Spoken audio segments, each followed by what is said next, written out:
সমস্ত হিংসা আর আতঙ্কবাদীর কেন্দ্র হলো এই আফগানিস্তান।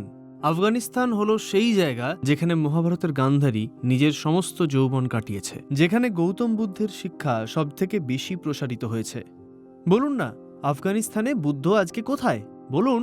সিন্ধু নদের তীরে আমাদের বেদের রচনা হয়েছিল। তোমাদের সমস্ত উপনিষদের রচনা ওই সিন্ধু নদের ঘাট থেকে তৈরি হয়েছিল।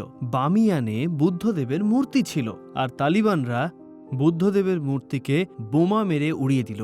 এরকমই হয় যখন কোনো ক্ষেত্রে তাদের প্রতিভা থাকে, বুদ্ধি থাকে, ধর্ম থাকে, আধ্যাত্মিকতা থাকে, সংস্কৃতি থাকে, কিন্তু সৈনিক থাকে না।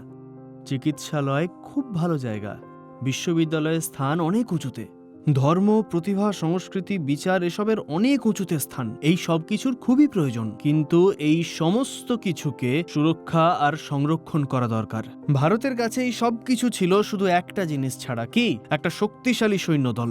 শুধু সেই শক্তিশালী সৈনিকদের অভাবে ভারত আজ অনেক কিছু হারিয়ে ফেলেছে।